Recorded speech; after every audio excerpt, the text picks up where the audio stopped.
So let's sit on all the way to the end of the chair and take a minute to feel how the pelvis is seated on the chair.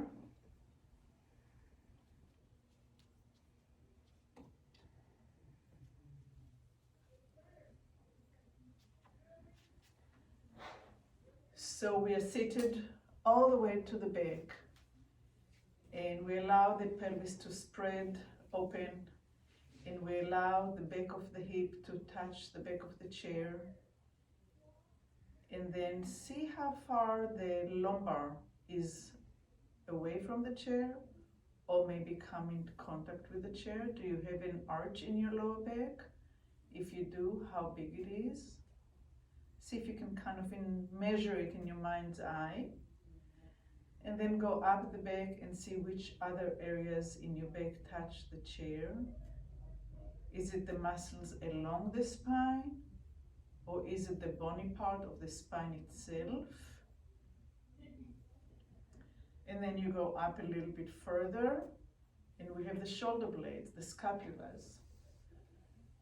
How far are they from the back of the chair? And let's start by inhaling, filling with the lungs with oxygen, and notice if the shoulder blades are moving a little bit towards the chair as you inhale, and moving somewhat down and away from the chair when you exhale. So we take in air, and you notice the lifting of the ribs, and maybe the movement of the shoulder blade. So even if it's just an imaginary, see if you can go in there and support that inhalation by allowing the ribs to kind of open up and lift a little bit, and the shoulder blades to roll down and back towards the chair. And when you exhale, everything comes to your normal.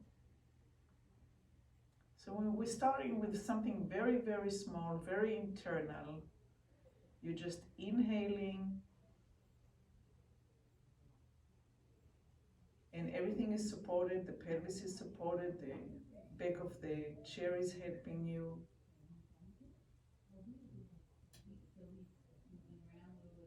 And you're following the movement of the ribs up and back, you're following the movement of the shoulder blade downwards and towards the chair. And please don't force it, don't make it. Kind of just, it's like if you're telling a story to a kid and the kid is visualizing it and see it in their mind's eye. So you're supporting that inner story. And you find a rhythm that makes the whole thing just flow.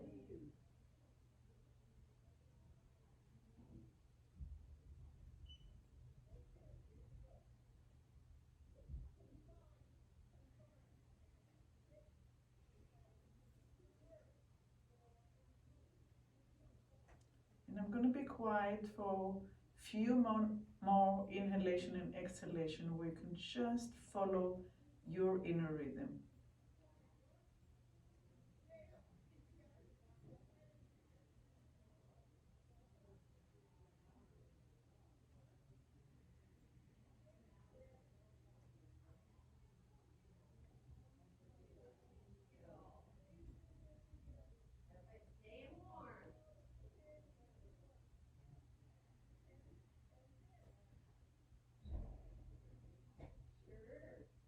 The next time that you inhale, stay up. Wherever your shoulder blades are now, keep them there. Exhale, but don't come back to your normal. Stay in the upward position that you are in. And inhale again, and maybe lift a tiny little bit more.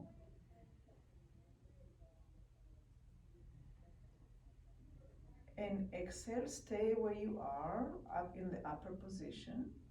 And open your palms so they're facing upwards. So you have a rotation in the head, in the forearm, and maybe that allows your shoulders to roll backwards just enough to take another inhalation and get the shoulder blades a little bit further down and back towards the chair, even if it's less than a millimeter.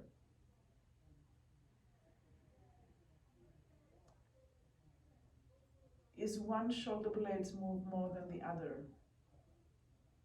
Is one of them is allowing or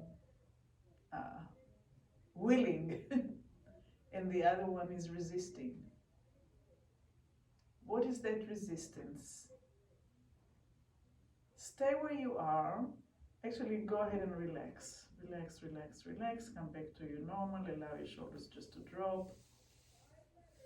The ribs. And for a minute, just sense how your pelvis is sitting on the chair, how your lower back is on the chair, what's the distance between the chair and the lower back now, which part of the back is now touching the back of the chair. And we're going to go up again without forcing, just with allowing the ribs to come up, allowing the whole thing the same way we have done it. So go ahead and inhale. And lift the ribs and roll the shoulder blades back and stay there. Keep on breathing, exhaling, but stay up there. And inhale again. And the palm is up. And the shoulder blades are rolling out and down. Keep on breathing and stay there. And just bring your little finger to the palm of the hand and open it up. And bring the fourth finger to the palm of your hand and open it up. And bring the middle finger to the palm of your hand and open it up. And bring the pointy finger into the palm of the hand and open it up. And bring your big one, the thumb, and open it up. And again, the little finger, and the fourth one, and the middle one, and the pointy one, and the thumb, and again the little one, and the fourth one, and the middle one, and the pointy one, and the thumb, and stay with the palm open, and take another inhale. Exhale and allow the shoulder blades to relax backwards and down. So the shoulder blade, the scapulas, can start sliding down along the ribs in the back. So keep the palms up. Bring the little finger and the fourth finger to the last two fingers to the middle of your hand. The rest of the fingers are open. And in that rotation out with your hand, slide the shoulder blades a little bit up, just a little bit, and down. And see if there is kind of like a rusty gliding of the shoulder blade up and down, or is it gliding nice and smooth? And if it's rusty, then start lubricating it with your thoughts, with your imagination, with your breath, with you looking at the bones moving rather than muscle. So even though muscles are moving and tendons are being stretched, you're not focusing on the muscle effort, you are looking at the bones gliding up and gliding down. And let go the two fingers and keep on the gliding up and the gliding down. Both arms are doing it together right now. And start comparing If you had to describe what your right one is doing versus what your left one is doing, how would you distinguish? If you had two twins, they have the same hair color, the same eye color, but what is the difference in the quality that they speak, in the quality that they move?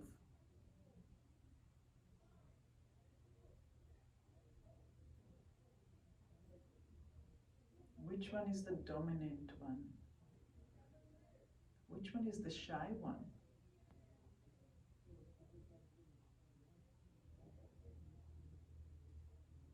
What does the one need that doesn't have?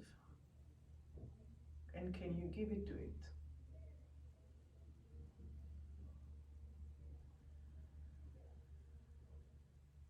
And rest in the put down position and roll your hands. And take another minute of a scanning of how you're sitting on the chair, the width of your pelvis, the position of your lower back, how much of your back is touching or not touching the chair. Is the right side more clearly touching versus the left? Do you have a rotation? If one side is touching more than the other, and the other side is away from the chair, can you feel that your body is rotating ever so slightly into that direction? And now we're going to think about rotating to the other side. And you're going to start rotating from right to left by allowing the shoulder blades to glide forward and backwards. So now the scapula, the shoulder blades, is going towards your ribs and away from the ribs. So one side moves forward and the other side is moving back. Not side to side, not side to side, but backwards and forward. See if you can do it maybe without lifting. So stop for a second, open your eyes. So some of us is doing this. Some of us are trying to do this, but to able to do this, we lift the other one and roll it forward. See if you can move the shoulder on the same plane, forward and back, so the rotation is in the spine, as small as it is. So let's go back into the internal work. Not that the other ones are not solutions, but I'm trying to guide us into maybe something a little bit more efficient that comes from the rotation of the spine itself. When we're doing it with raising the shoulder, we're doing an excess work that takes us down a rabbit hole of pain and overtension, da da da da da da da.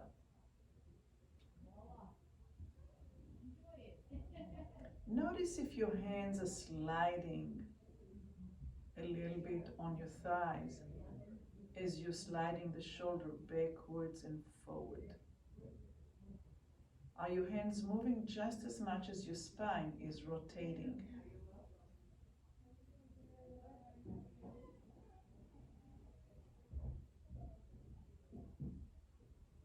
That looks really nice and clean now.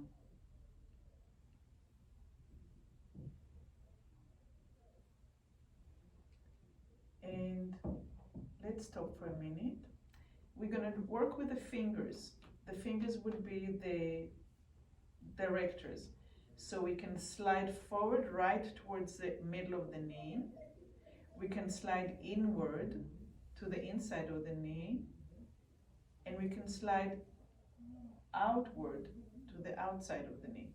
And do all three and check to see how does it affect your rotation in the spine and the rest of your body.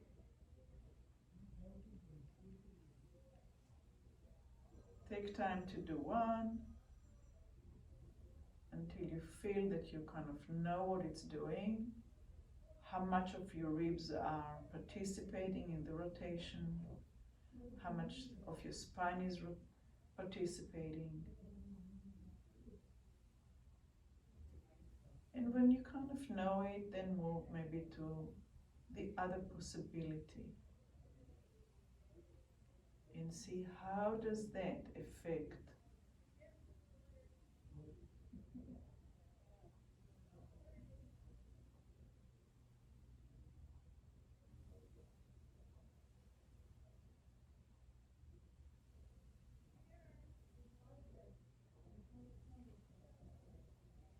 I can pave the road, but you're the one that's walking down the path.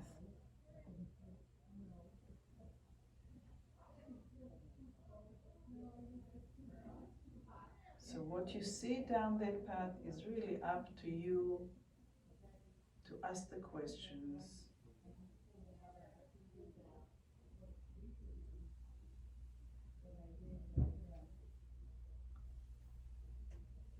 And then maybe try the other way as well.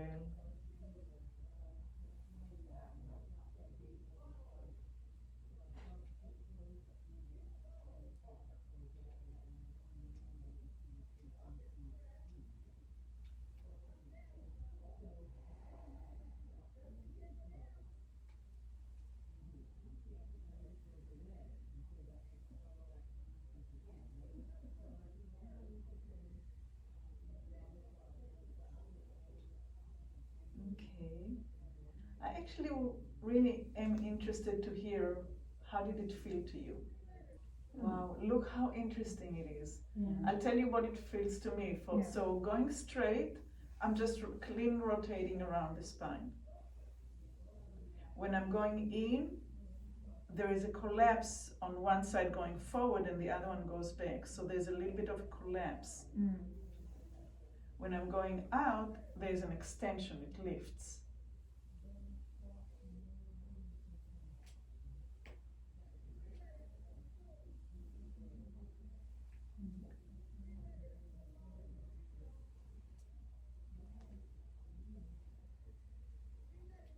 And I'm really, I don't want to go into this is right and this is not right. One way will create the puzzle of who we are. So if going outward creates tension, what is it, which side is making creates tension? Both of them? Okay, this side, right? This is the side that you're doing extra thing with the shoulder. Yeah. Which I stopped earlier to say, try to keep it clean. Okay. Yeah, keeping it clean helps. Right. So going into that place and start looking at that, why is it creating tension? What am I doing extra, or what am I not doing that creates the tension? Because every movement should be free. We're built to be able to move in both directions.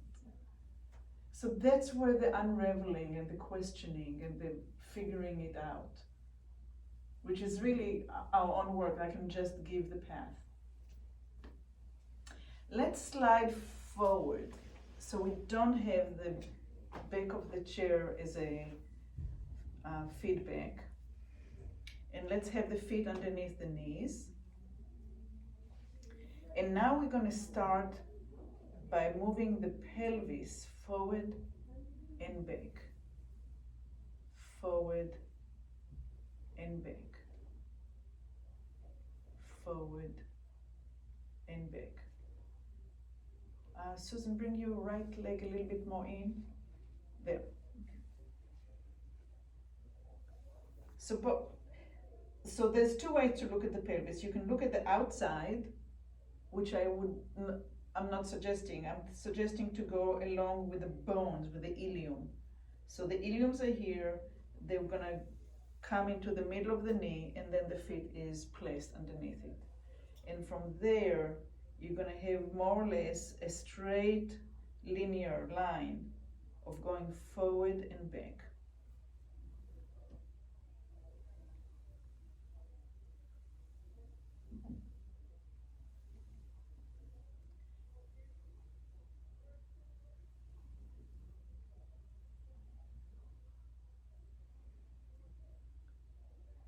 Now go ahead and put your fingers on the crease where the leg meets the body, the inguinal ligament over there. You're going to feel that little thing kind of moving. And see if you're creating tension in one side more than the other. And is it possible for you to move in a way that you are sliding on ice, kind of, that it's really smooth, and the right and the left has no tension, that those ligaments and the tendons are not coming into action, that you're not bringing muscle into it, that it's the bones, it's the leg, the bone leg, the femur moving forward and back. You're rotating to the left. Do you feel it, Peggy? You're rotating to the left. Do you feel that rotation? Mm-hmm. See if you can slide the legs without, just the legs. There you go. Yes, nice. So that was a correction which again, there's a place for correction, because now you can choose between one and one. You can become aware. The rotation takes you forward, just, I don't know if it's as well, but it creates an extra tension that's not needed.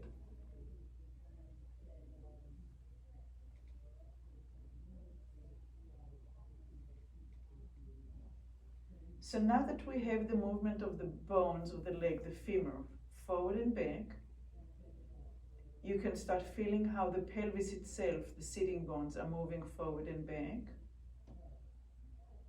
just as much as they do, and how they start the rotation in the lower back, and the lumbar is going forward and back. And if you put your hands on your thighs, close to your knees, does it make the shoulder blades move so slightly, ever so slightly, reflecting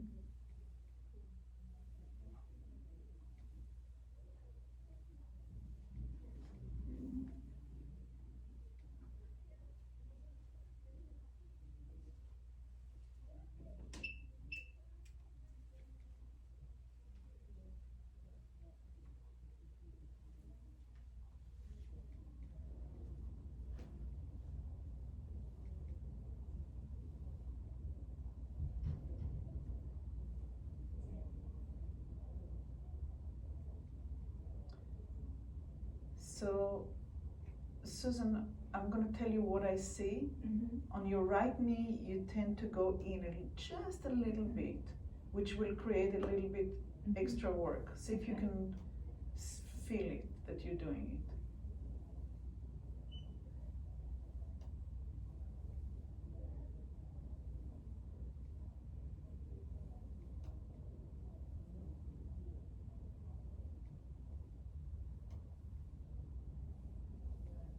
Good, and let's put the right hand over the right knee and move the left leg back and the right leg back.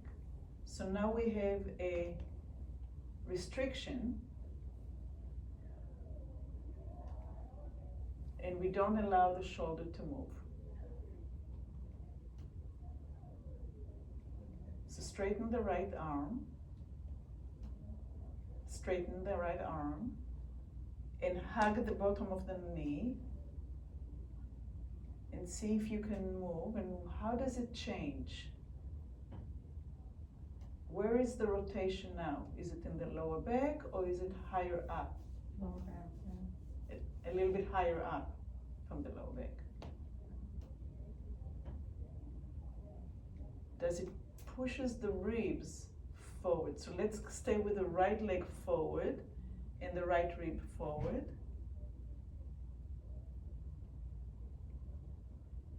Take an inhale here. Exhale. inhale,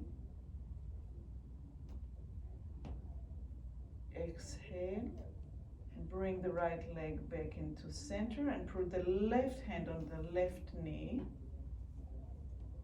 and the right leg arm is free, and start moving forward and back with a restriction on the left side now. Is the hip still moving in the same way?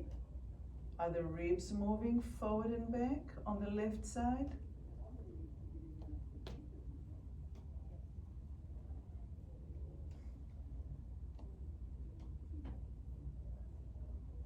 And stay with the arm in front and the leg in front, so the ribs are in the front. And inhale. And exhale.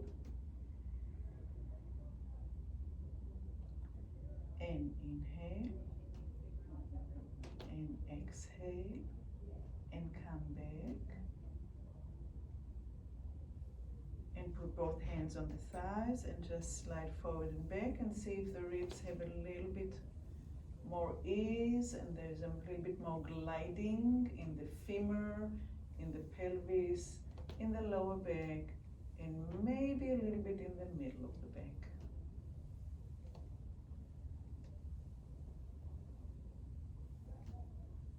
And rest in the center. Do you need to rest all the way back or no? Yeah? Okay. Okay. Let's take a minute again to feel how the hip is resting on the chair. Go all the way back. So the back of the chair is as if we're laying on the floor, almost as if we're laying on the floor. Give your weight into the chair.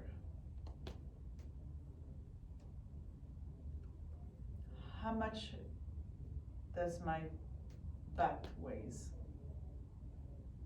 How can I relax into the chair and give it all of its weight? How about the muscle of my back? Can I really let them just become one with the back of the chair? Cease from doing.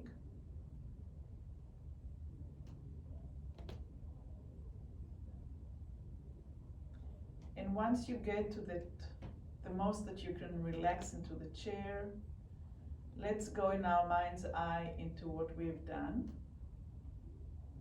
We moved the shoulder blades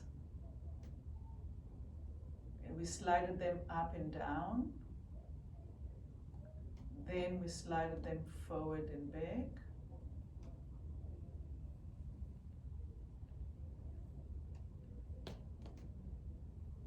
Then we moved forward and we slided the pelvis and the femur, the bones of the legs, forward and back. We kind of checked the direction of the hand, going forward and back, and going inward and going outward to see how it would affect the rotation of the spine. And then we inhibited, we kind of put the hand over the knee and we forced the ribs to move forward on one side, and then we stay there and breathe. Good. And now we're going to slide forward again.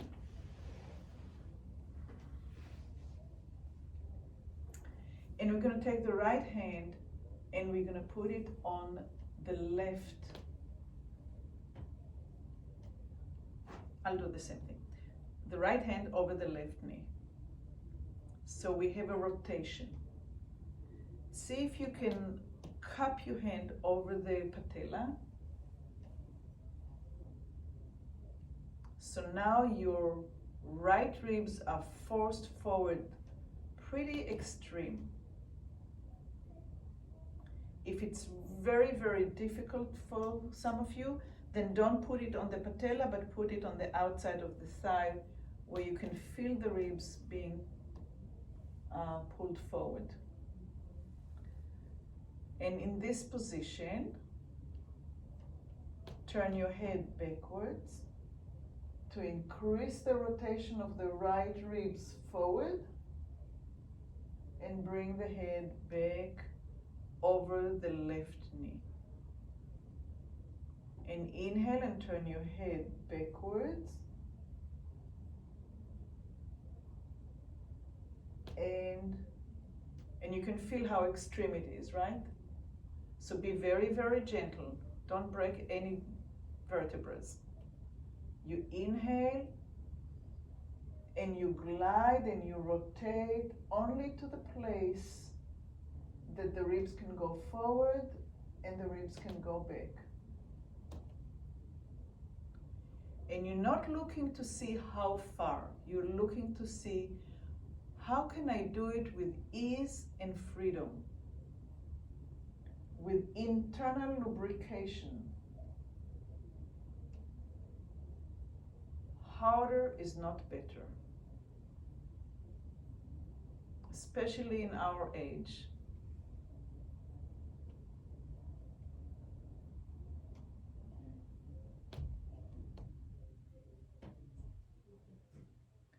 How can the inhalation support the rotation, lifting the chest, the sternum up, lifting the ribs up so the rotation can occur?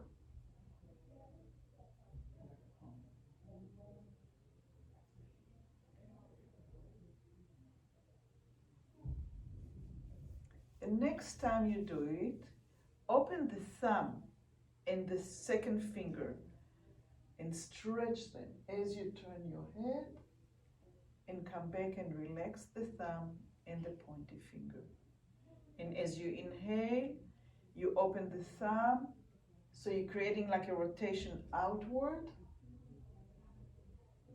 and relax when you come back. So two fingers are opening up and rotating, so the thumb is looking up towards the ceiling as your head is looking to your left.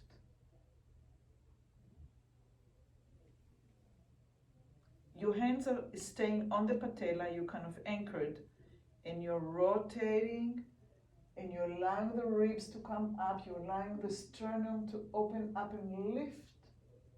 And how much of a rotation and extension do you feel happening in your spine? How far does it go upwards towards your neck?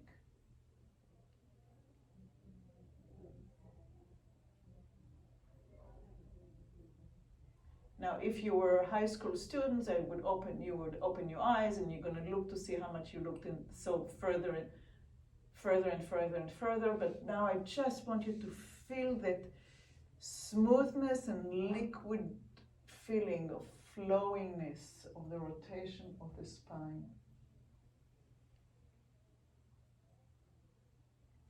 And now we're going to add one more thing. As you're rotating the front hand, you're going to rotate the back hand as we're doing it. Easy, easy, easy. So inhale. Can you slide or glide the back scapula, the left scapula back, as the right scapula is moving forward? Do you have space between the scapula and the ribs to glide?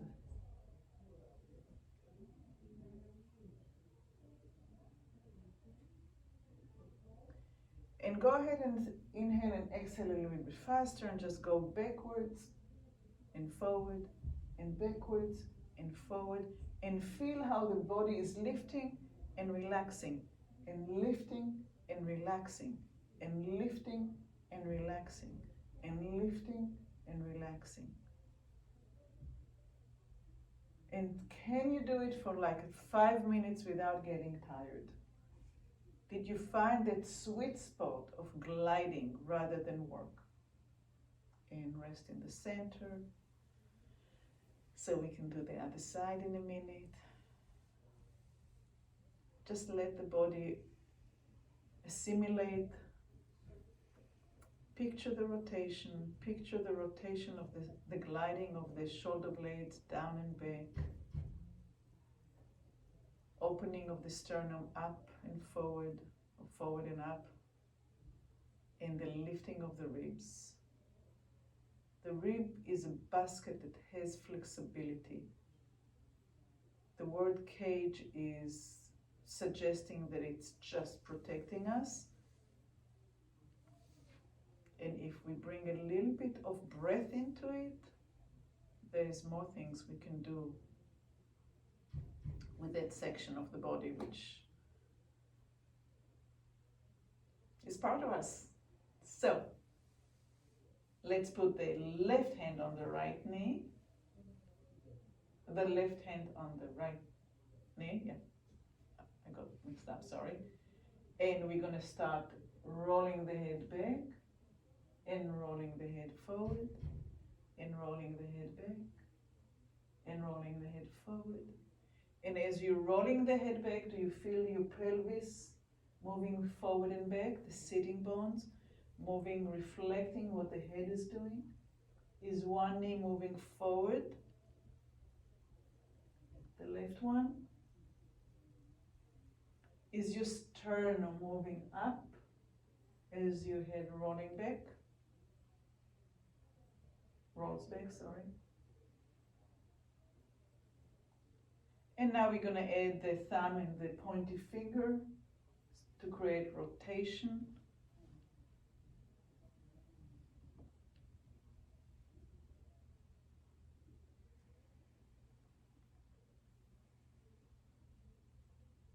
Are your eyes moving together with your head? Are they ahead of your head? Are they lagging behind your head?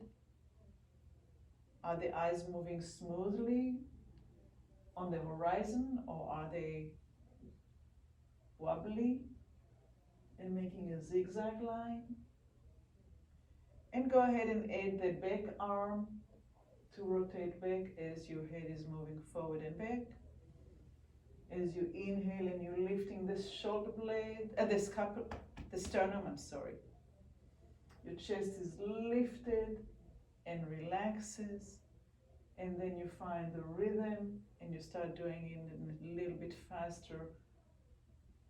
So the fingers are opening and closing, the arm is rotating and coming back, the spine is rotating, the sitting bones are moving as the head is rotating, and you're finding this sweet spot of gliding through that rotation,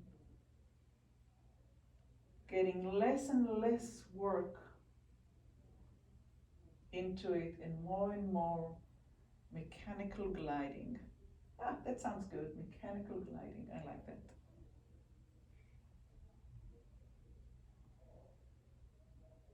And come back to the center. And slide all the way back. Stick your butt all the way to the back of the chair. Put your back towards the support. And see if more of you is printed onto the chair now.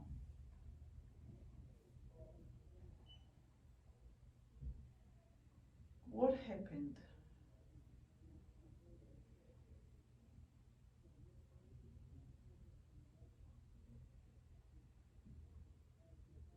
And as you inhale, visualize again your shoulder blades coming up and back and down.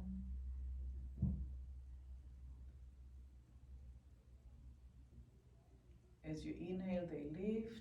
As you exhale, they're gliding along the ribs, and maybe they even touch the chair now.